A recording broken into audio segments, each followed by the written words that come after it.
Okay. Welcome to the new year. And I don't know if you've noticed the pattern, but I will say this is the 6th year now that we have followed this pattern. We begin the year with a gospel. We have come back around to Matthew.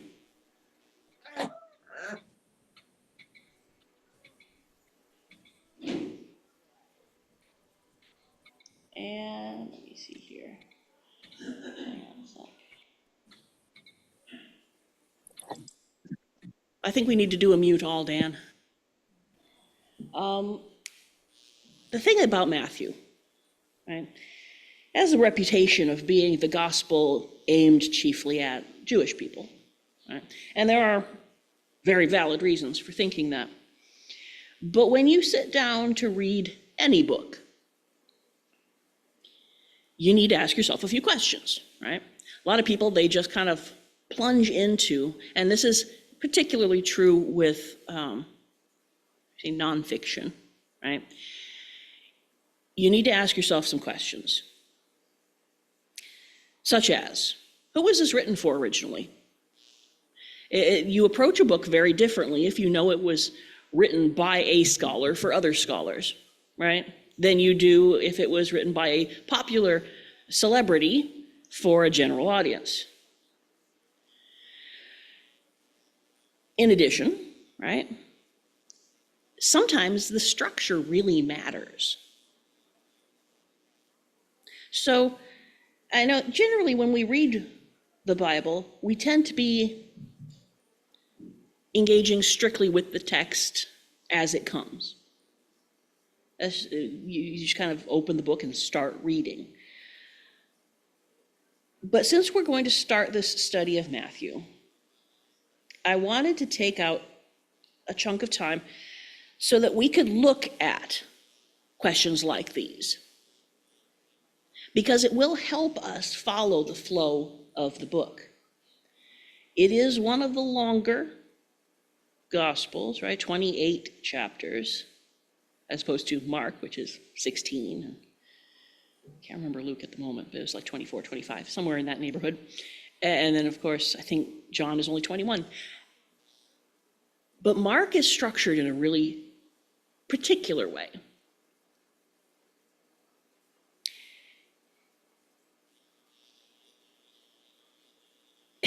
And that gives us clues as to who his original audience might have been and what his intention was for this. Because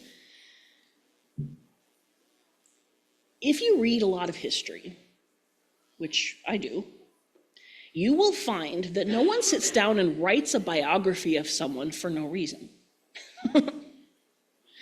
A lot of times they are writing a biography to answer some sort of controversy about a historic figure, or they're writing because they really admire this person and they think more people ought to know about them, or they're writing to correct the historical record. Those are my favorite, because you're like, okay, you better have a lot of good evidence, right, if you're going to be claiming to have the correct version. But no one sits down and writes a biography of someone just because. And the same thing with the gospel. They were not just written because he had some spare time and he wanted to reminisce. He had a reason for writing this. And one commentator actually gave me my slant for this study of Matthew by saying it looks an awful lot like it was meant to be a discipleship manual.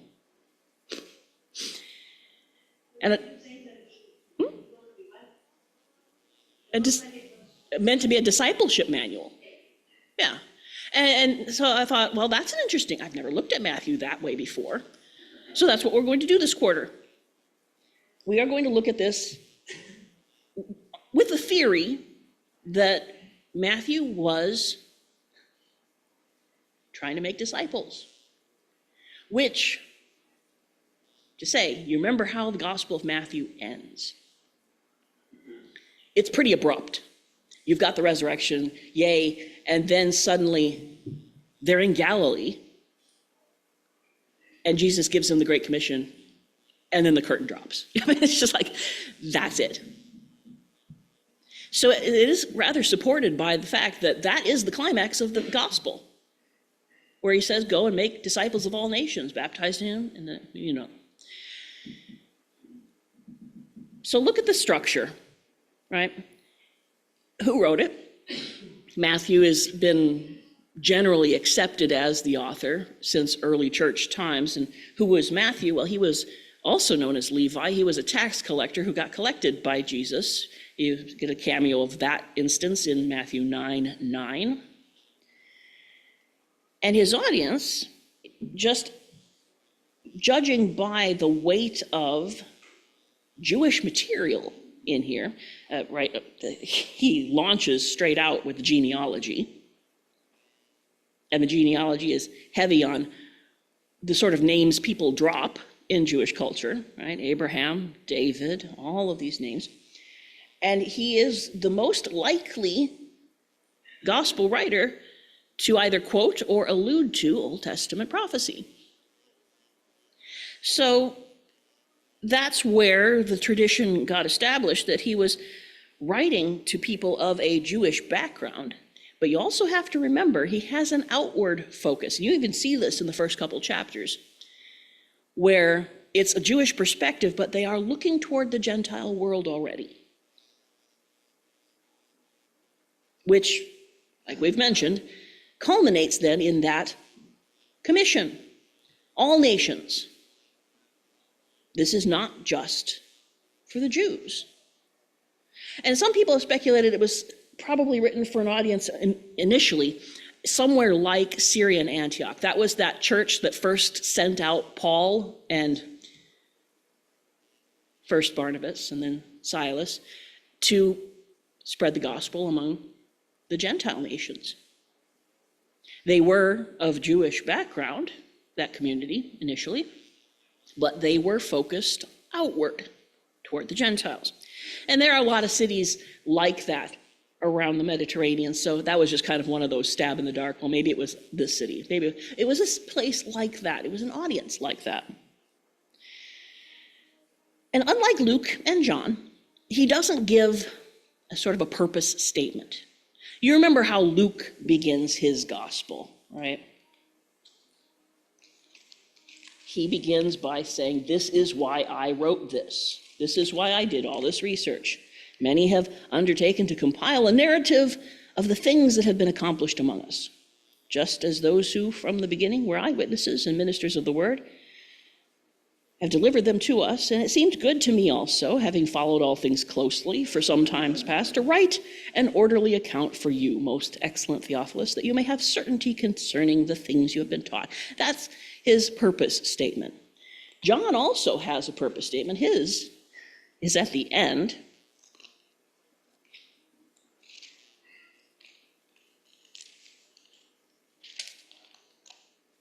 Well, he has a couple of them at the end, but we'll go to the very end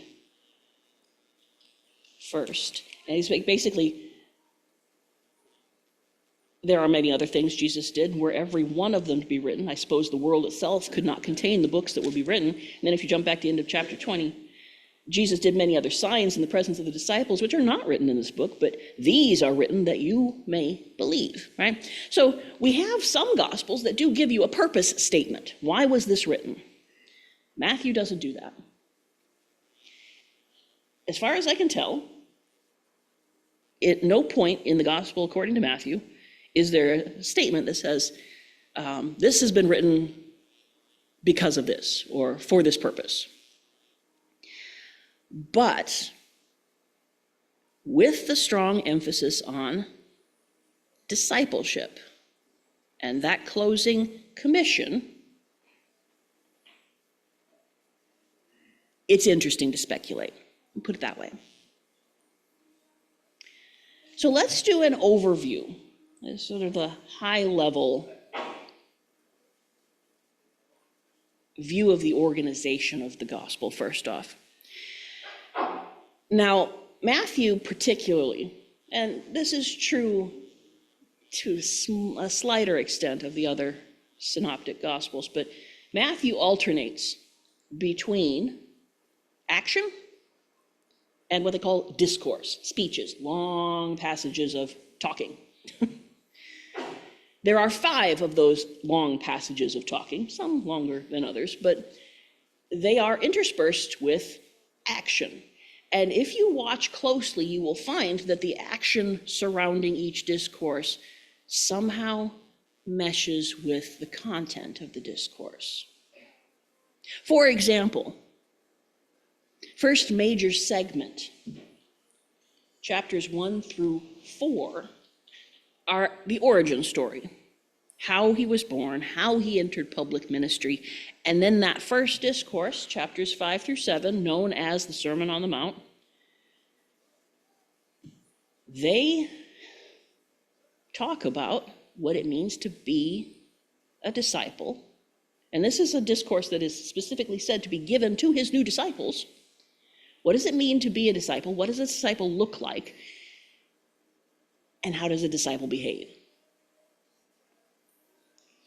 Then the second main section, Jesus takes his disciples on the road, and he is modeling for them kingdom work. He ministers to people, healing people, casting out spirits, multiplying food, the miracles and mercy to sinners, right? This is the point at which he begins to develop the reputation of being the glutton and wine drinker who is a friend of sinners, because he goes and sits and eats with them.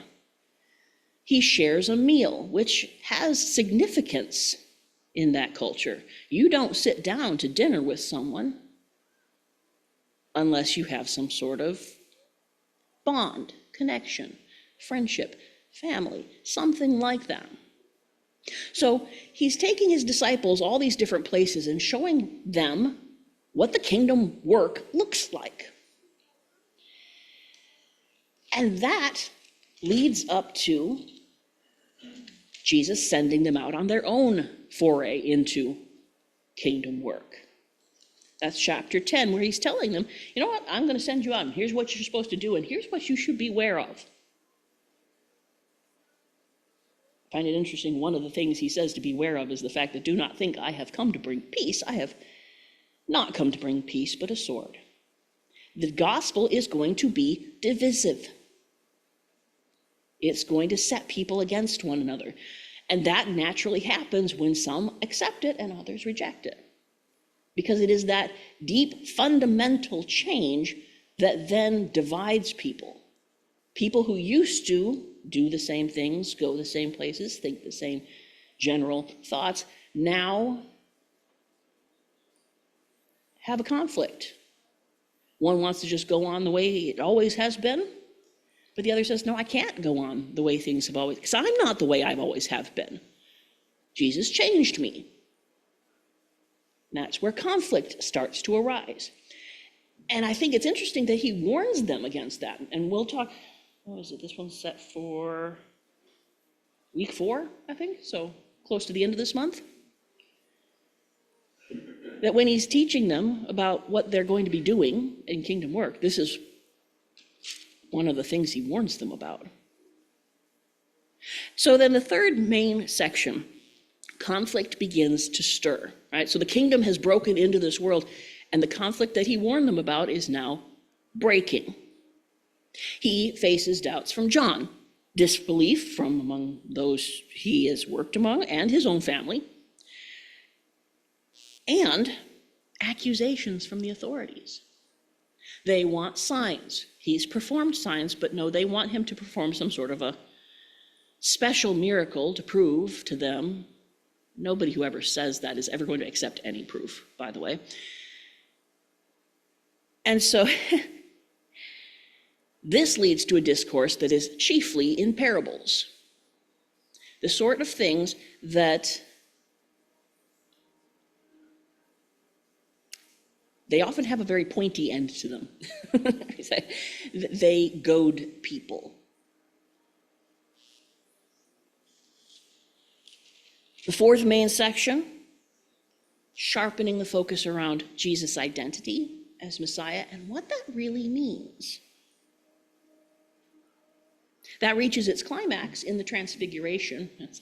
You might say anti-climax, when they come down from the mountain and find this quarrel about this child that the disciples couldn't heal of his unclean spirit possession,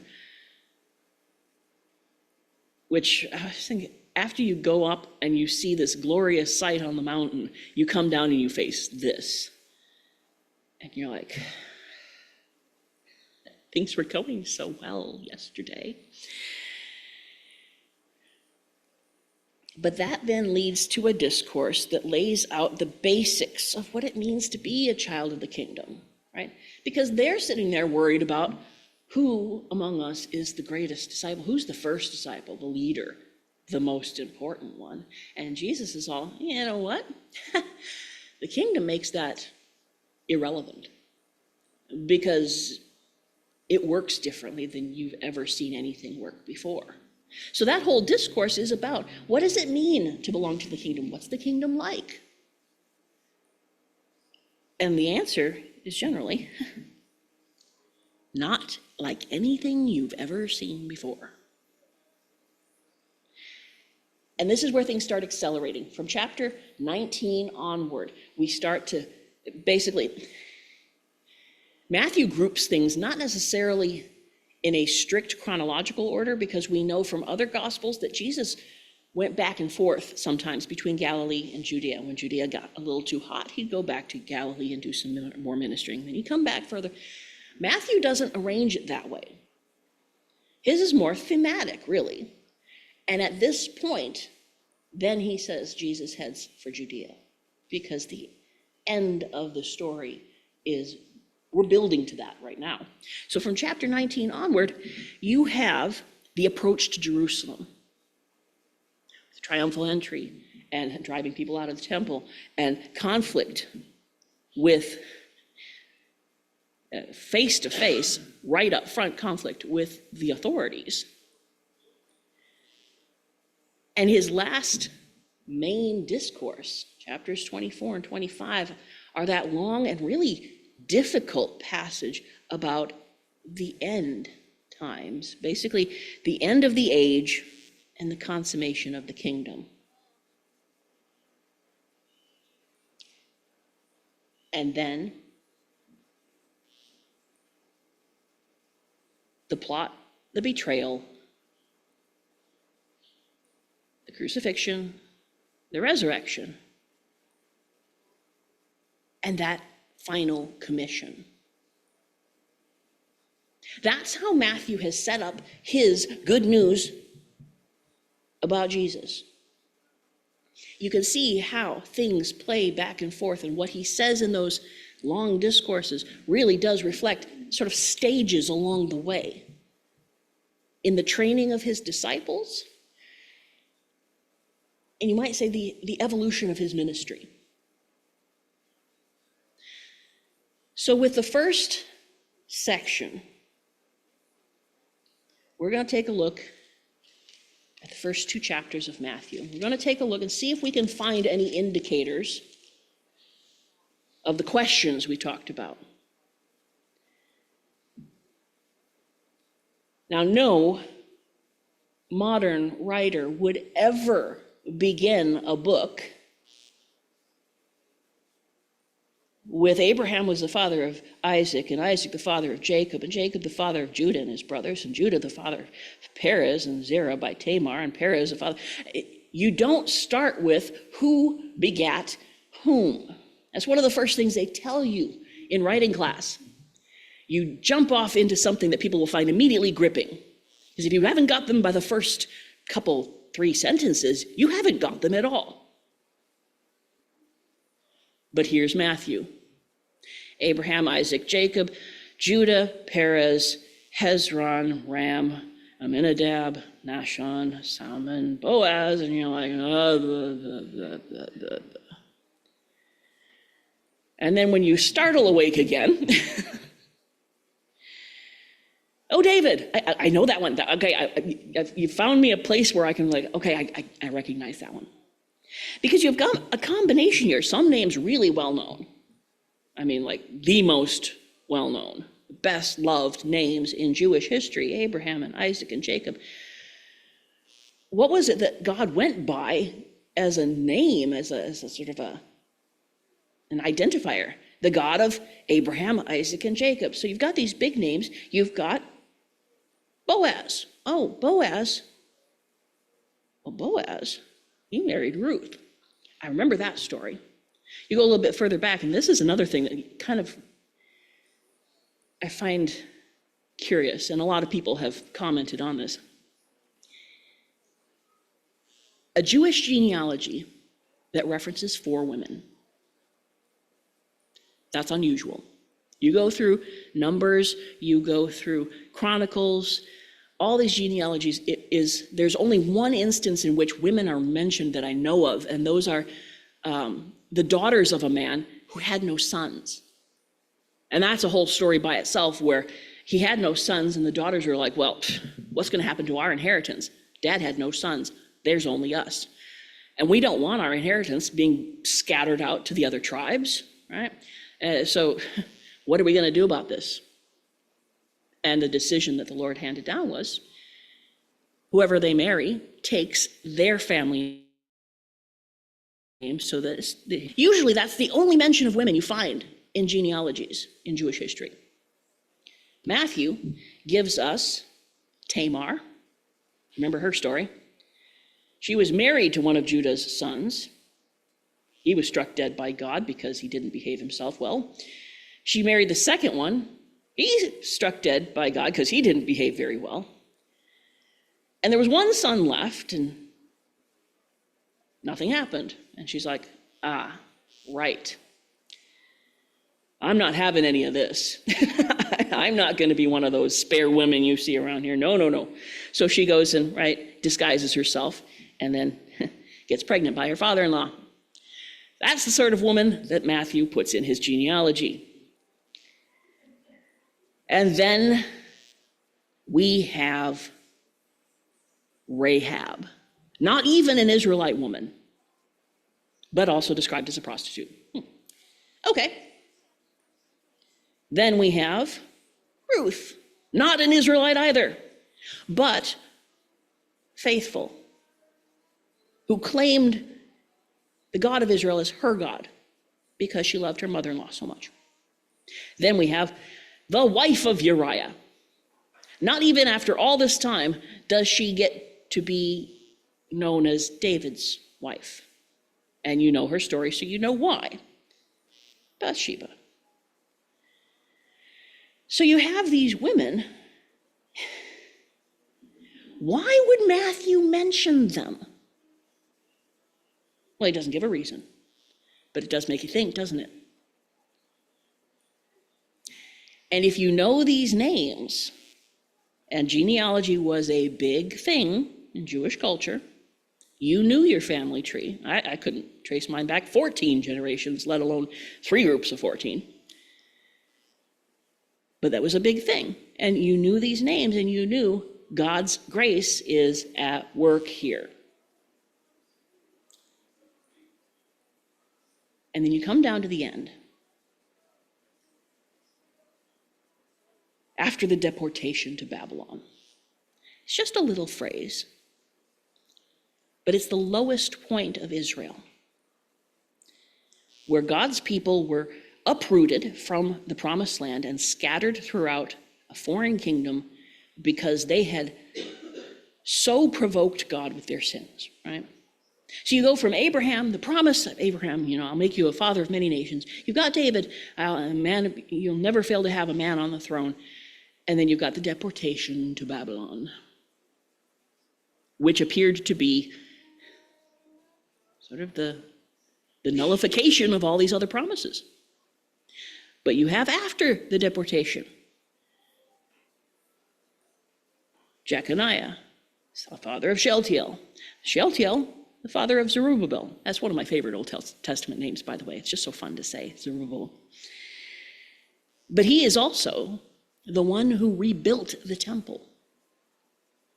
Right now I'm going through, I think it's interesting that my daily readings have me going through Matthew and through Ezra. So I see this name here, and then I find him laying the foundations of a much smaller temple, so that the young people are all like, huzzah, we've got a new temple on its way. And the old people are like, But compare it to the old one. It's next to nothing compared to the old one. But these are the people that we see building up to Joseph, the husband of Mary, of whom Jesus was born, who is called Christ. He's telling a story through names. A story that doesn't mean anything if you don't know the names, but if you do, you see the sweep of God's history with his people. From their highest points to their lowest points, and all sorts of points in between. People who came from the outside, and people inside who did not do very well as God's people. And all of this comes down to one focus: Jesus, who is called Christ. Origins are important. If you didn't know that, you would just need to go out to the cinema to any of the Marvel Universe origin story films. They're never the first film in the series. You ever notice that? They're always, we love that character. We want to know more about them, so let's make a film about that. Where did they come from? How did they get to be what they are? People love origin stories. Where do you come from? How did you get to be where you are?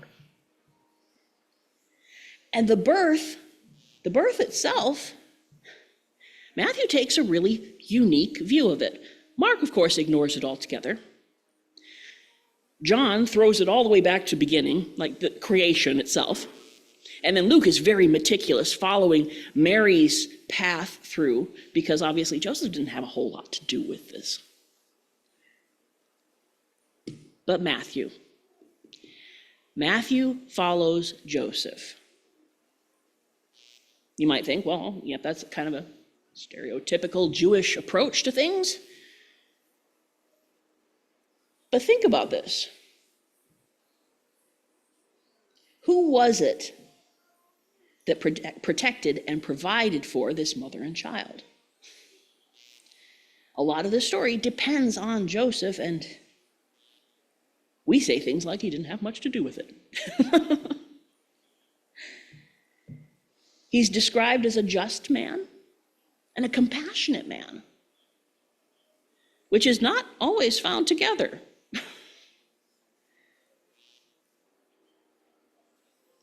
And when he had decided that to be good and to be compassionate, he had to put her away and divorce her, but do it quietly so as not to stir up too much. I mean, she's already going to stir up a lot of problems. She's having a child, she's not married yet. But I don't want to make too much more problem for her. And he's like, I'm going to divorce her quietly. But, right? The dream. The angel of the Lord appeared to him in a dream. First time of many, apparently. Because you'll see this theme throughout the first 2 chapters. The angel of the Lord appeared to him in a dream. And this is where we find out. The name Jesus, where did it come from? What does it mean? And we also find this took place to fulfill what the Lord had spoken by the prophet. There's a little quote of Isaiah in there.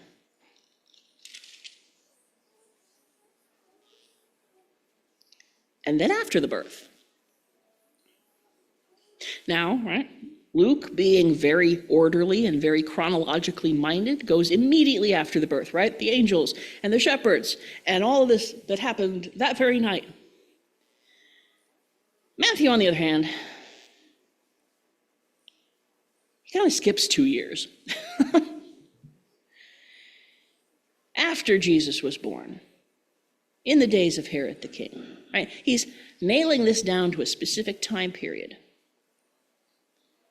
Wise men, magi, scholars from the east came to Jerusalem. I know that there are a lot of people who are really academic, and they tend not to have a lot of common sense. So when you come into a place and you go to the king and you say, "Where's your replacement? He's been born recently. We've seen all the signs. What do you think is going to happen? Especially when this man has not had a son of his own within that time period, and also happens to be as vindictive and murderous as Herod. This was not a secret. Everyone knew his cruelty. He murdered at least one wife, some of his own sons, a variety of other people. And so they come up and they're like, hey, your replacement has been born. We want to see him. Where is he? It's like, I would like to know that too. And with that, you almost imagine the sickly sweet sort of, go and search diligently for the child. And when you found him, bring me word so that I can worship him too. You're like, how naive do you think they were? But this is the picture that Matthew is building up. You have Gentiles, pagans, coming in saying, this country has something unique happening within it, something that has been prophesied. And you have to remember, they come from sort of the remnants of the Babylonian kingdom. So they would have interacted with the Jews during that whole exile period. So they would have understood something of their expectations. So maybe they just assumed that everybody in Israel was so eager looking for this promised Messiah that everybody would be thrilled to find out he was there. But this is in contrast to the current ruler of Israel, not an Israelite himself, an Idumean descended from Esau, not Jacob.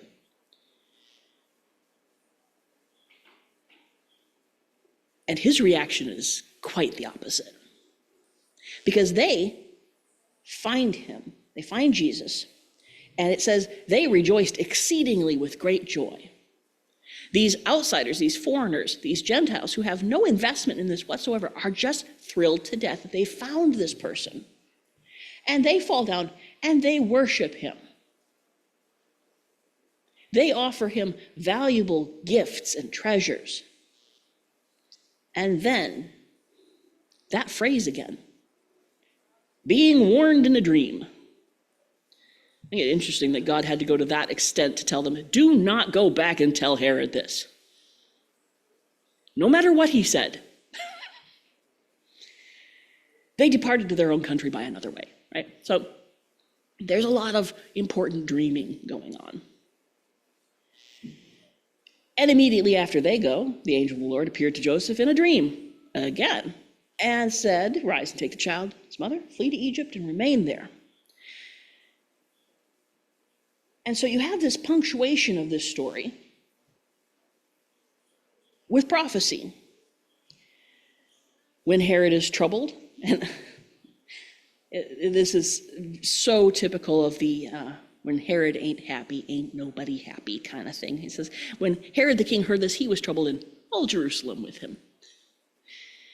You don't want to provoke someone who is notoriously vicious.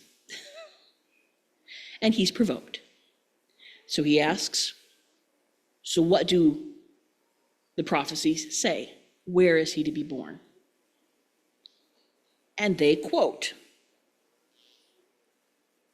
Here we have Micah 5:2. You, O Bethlehem, in the land of Judah, are by no means least among the rulers of Judah, for from you will come a ruler who will shepherd my people Israel.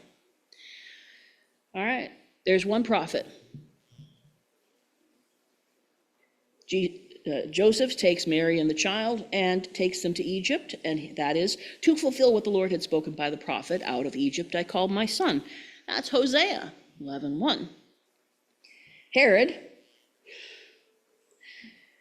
who is not slow to catch up to all of this, though too late to do any real harm to Jesus, decides, just to be safe, every possible Messiah has got to die. So, right, it says, sent and killed all the male children in Bethlehem and in all that region who were 2 years old or under. And this fulfilled what was spoken by Jeremiah. Here we have Jeremiah 31:15. Voice was heard in Ramah, weeping a loud lamentation. Rachel weeping for her children. She refused to be comforted because they are no more. You see, he's not just telling a story. He's underpinning it with all of these supporting prophecies. You have the genealogy, the sweep of God's history with his people, and now you've got narrative, but you've got narrative that is pinned to their history, their beliefs, their expectations. And again, Herod died, an angel of the Lord appeared in a dream to Joseph. This is kind of like, well, hello again.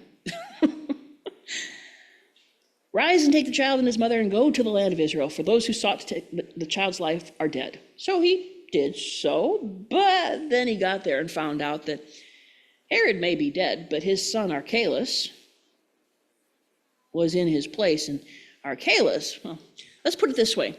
Herod lasted in office until he died of more or less natural causes. Archelaus was very much like his father, to the point where he was actually deposed by Rome because he was so hated that they thought that this was, leaving him there would lead to riots. So he's like, he's so bad, he was got rid of by the Roman authorities himself. So no wonder Joseph hears Archelaus is reigning over Judea, and he's like, no. And being warned in another dream, at this point, I almost envision him being like, hello again, now what? Because it's like, I can't, I know you said to go, but this is not a good idea. And he's like, you're right, it's not a good idea. You go to the district of Galilee. And he went and lived in a city called Nazareth. And here's an interesting phrase for you to ponder, that what was spoken by the prophets might be fulfilled. He shall be called a Nazarene.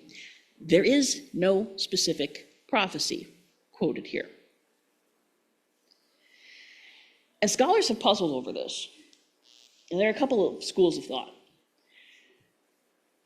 That Matthew is referring to the general gist of prophecy about this servant of the Lord, the Messiah, that he was going to be despised. And if anywhere was synonymous with being despised, it was Nazareth. But then there's another school of thought that said Nazareth sounds a little bit like the Hebrew word for branch. And in Isaiah, he's like, I will raise up a branch. So, there's a lot of things to contemplate here. But this is how he starts.